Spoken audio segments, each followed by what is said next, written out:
Salam, bugün mən sizə coğrafiya test toplusu 2025-ci il 1-ci səhifə 258-də bir neçə məsələlərin izahını verəcəyəm.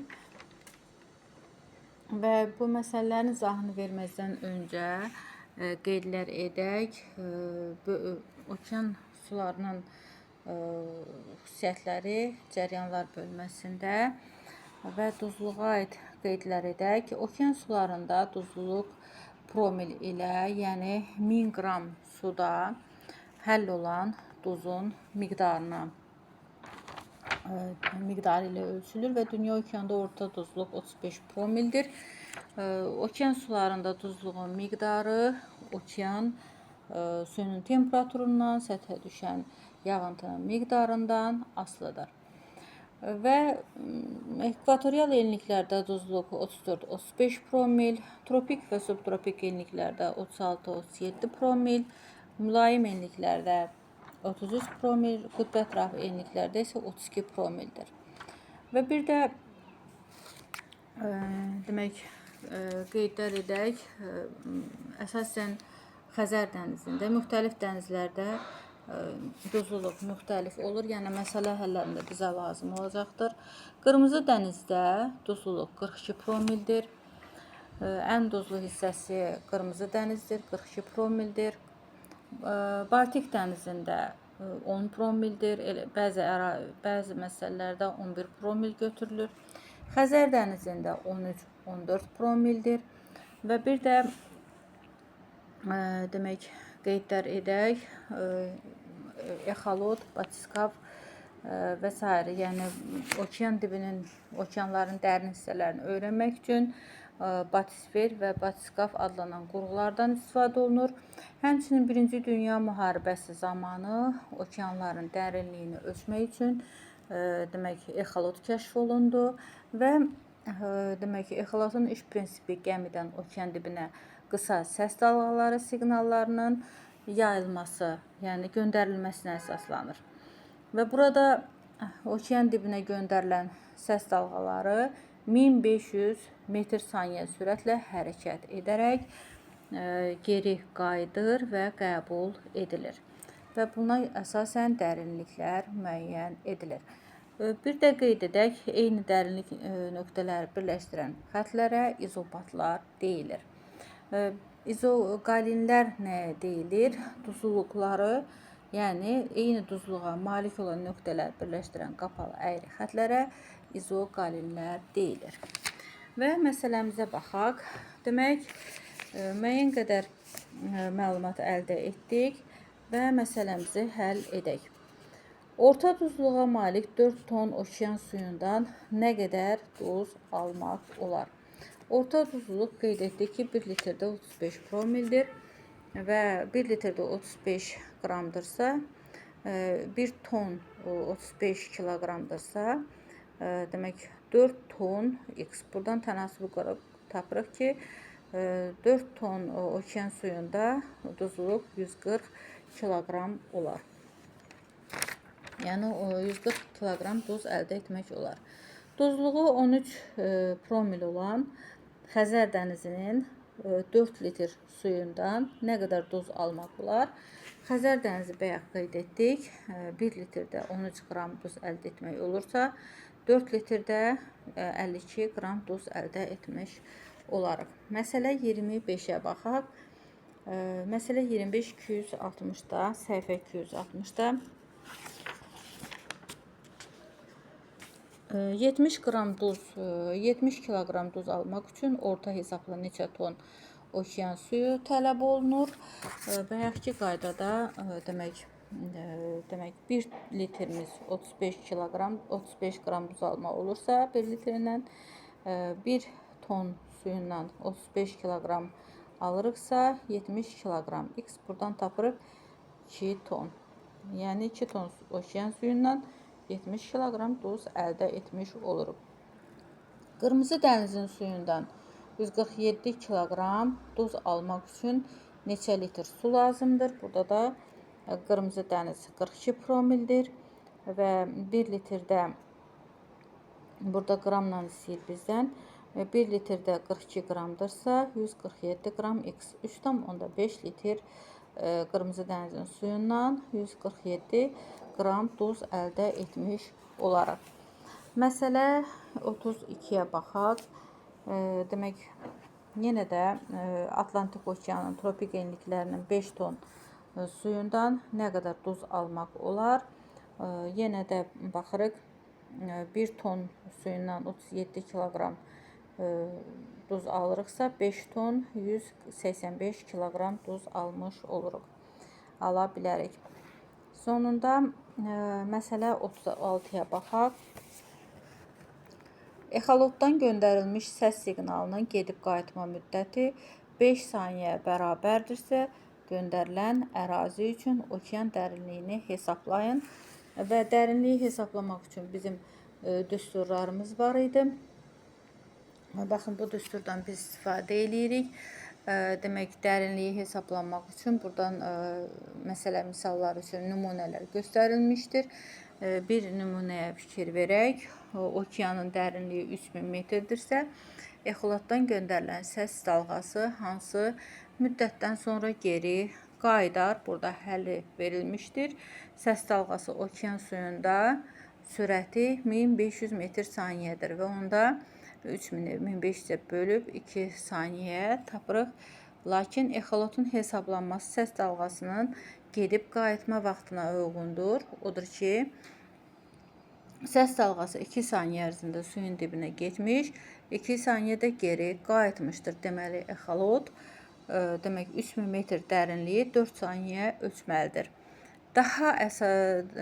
Daha asan olması üçün bu düsturdan istifadə olunur və burada demək T ölçmə vaxtıdır, H suyun dərinliyidir. Və dərinliyi tapmaq üçün bu cür qeyd etmişəm.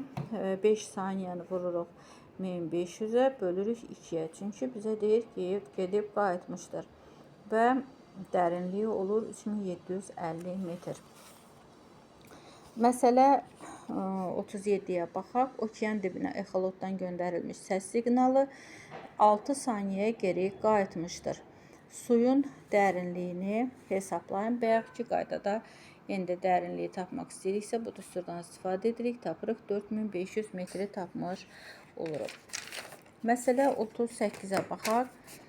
Exolotdan okeanın 6000 metr dərinliyinə göndərilmiş səs siqnalı neçə saniyədən sonra geri qayıdar? Burada düsturda 6000 dərinlik bərabərdir. Zaman vurulsun 1500 bölünsün 2-yə. Burada tənlik formasında həll edirik. 6000 bərabərdir. Burada T 1500, demək burada 8 saniyə tapmış oluruq. Deməli, 8 saniyə gedib qayıdar. Deməli, səs siqnalı deyir, neçə saniyədən sonra gedib qayıdar? 8 saniyə sonra gedib qayıdar. Məsələ 43-ə baxaq.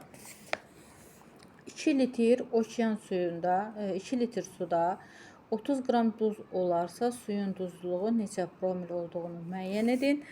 2 litr 30 qram suda 30 qram duz varsa, 1 litr X tapırıq 15 qram. Məsələ 67-yə baxaq. Səhifə 262-yə. Dərinlik ölçən cihaz dənizin dibinə göndərdiyi səs siqnalını 5 saniyədən sonra qəbul etmişdir. Dənizin dərinliyini və cihazı müəyyən edin. Bayaqki qaydada yenə də dərinlik bərabərdir. Burada bu düsturda demək 5 saniyə deyirsə, 5-i 1500-ə vurub 2-yə bölürük, tapırıq 3750 metr və cihazın adı exolot olur. Məsələ 71-ə baxaq. Əgər 0,5 litr suda 15 qram duz varsa, duzluluğu müəyyən edin. 0,5 litr suda 15 qram duz varsa, 1 litr suda 30 qram duz olar. Məsələ 77-yə baxaq. 1,5 litr sudan 45 qram duz əldə olunmuşdur.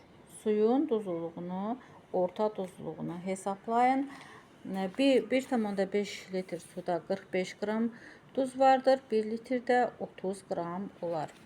Məsələ 140-78-ə baxaq. Duzluluğu 25 promil olan 0,2 litr sudan nə qədər duz əldə etmək olar? Demək, 1 litrdə 25 qram duz varsa, 0,2 litrdə 5 qram duz olar. Məsələ 79-a baxaq. 1 litr suda 12 qram duz varsa, 3 qram duz əldə etmək üçün nə qədər su lazımdır? Burada da demək 0,25 litr su lazımdır. Məsələ 89-a baxaq, 82-yə baxaq. Dəniz səviyyəsindən 1500 metr yüksəklikdə havanın temperaturu 12 dərəcə Selsi olarsa, qar xəttinin hansı hündürlükdə yerləşdiyini hesablayın və onun demək hansı enlik üçün səciyyəvi olduğunu müəyyən edin. Biz keçən video dərslərimizdə bu haqda məsələlər etmişdik. Demək, nümunələrə baxmaq üçün YouTube-a yükləmişəm məsələləri. Baxa bilərsiniz, baxıb dərslərə izləyə bilərsiniz dərsləri. Demək, 12 dərəcə Selsidir. Qeyd edir ki, 1500 metr yüksəklikdə temperatur 12 dərəcə Selsidir. 0 metrlə qar xətti 0 metrdə artıq qar xətti başlayır. Yəni 0 dərəcə Selsidən artıq mənfiyə doğru gediriksə, temperatur mənfiyə doğru gediriksə, deməli qar xətti 0 dərəcə Selsidə başlayır. Ona görə də 0 dərəcə Selsi ilə 12 dərəcə Selsi arasında dərəcə fərqi 12 dərəcədir. Biz dərəcə fərqini çeviririk, hündürlük fərqini tapırıq. 1000 metrdə biz bilirik ki, dağın ətəyindən zirvəsinə doğru hər 1000 metrdə temperatur 6 dərəcə Selsi aşağı düşürsə, 12 dərəcə Selsi x. Buradan tapırıq 2000 metr. Deməli, bizim hündürlük fərqimiz 2000 metr olar. 1500 metrin üzərinə 2000 metri gəlib, yəni hündürlük fərqini gəlib, tapırıq 3500 metr tapırıq. Deməli, qar xətti 3500 metrdən başlayır. Və bizdən soruşur, demək, onun hansı enlik üçün səciyyəvi olduğunu müəyyən edin. Mülayim enlik üçün səciyyəvidir. Çünki, demək, hündürlük 3500-dən başlayır. Sonra növbəti məsələmizə baxaq. Dəniz səviyyəsindən 1000 metr yüksəklikdə ən isti ayda havanın temperaturu 24 dərəcə Selsidir. Qar xəttinin hansı hündürlükdə yerləşdiyini hesablayın və onun hansı enliklər üçün səciyyəvi olduğunu müəyyən edin və qeyd edir ən isti ayda. Bayaqki qaydada yenə də temperatur fərqini tapırıq. 1000 metrdə 24 dərəcə Selsidirsə, 24 dərəcə Selsi ilə 0 dərəcə Selsi arasında temperatur fərqi 24 dərəcədir. 24 dərəcəni də çeviririk, yəni dərəcə fərqini də çeviririk hündürlük fərqinə. Hündürlük fərqi 4000 metrdir. 4000 metrin də üzərinə gəlirik. Deməli, 1000-in üzərinə gəlirik. 4000 tapırıq 5000 metr. Yəni 1000 metrdən artıq biz yuxarıya doğru hərəkət edirik. Bayaqki qaydada yenə də qar xətti 5000 metrdən keçər. Deməli, ekvatorial enliklərdə qar xətti 5000 metrdən keçir. Sonra məsələ demək 90-a baxaq. Məsələ 90-a baxaq. Dərinlik ölçən cihaz dənizin dibinə göndərildiyi səs siqnalını 4 saniyədən sonra qəbul etmişdir. Dənizin dərinliyini və cihazı müəyyən edin. Bayaqki qaydada yenə də məsələmizi həll edirik. Düsturda rəqəmi yerinə qoyuruq və buradan tapırıq 3000 metr exolot cihazı vasitəsilə səs siqnalı göndərilmişdir. Məsələ 121-ə baxaq.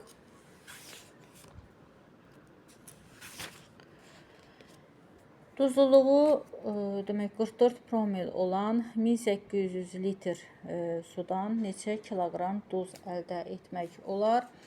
Demək, 1 litrdə duzluluq 44 qramdırsa, yəni 1 litr suda 44 qram duz varsa, 1800 litr x buradan tapırıq 79200 qram duz vardır və qramı çeviririk kiloqrama. 1000 qramımız 1 kiloqram, 79.200 qram X buradan tapırıq 79,2 kiloqram. Bizdən kiloqram istəyir.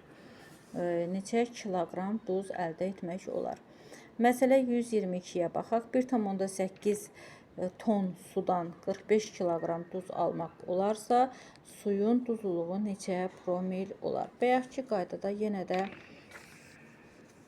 demək 1,8 ton sudan 45 kiloqram duz alınırsa, 1 tonda 25 kiloqram duz alınır.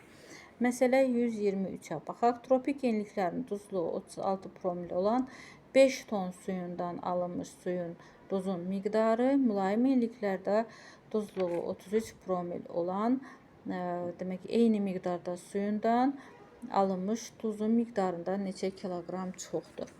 Demək 1 tondan 36 kiloqram duz alınırsa, 5 tondan 180 kiloqram duz alınır və 1 tonda 33 kiloqram duz alınırsa, 5 tonda 165 kiloqram duz alınır. Bunların da fərqi 15 kiloqram edir.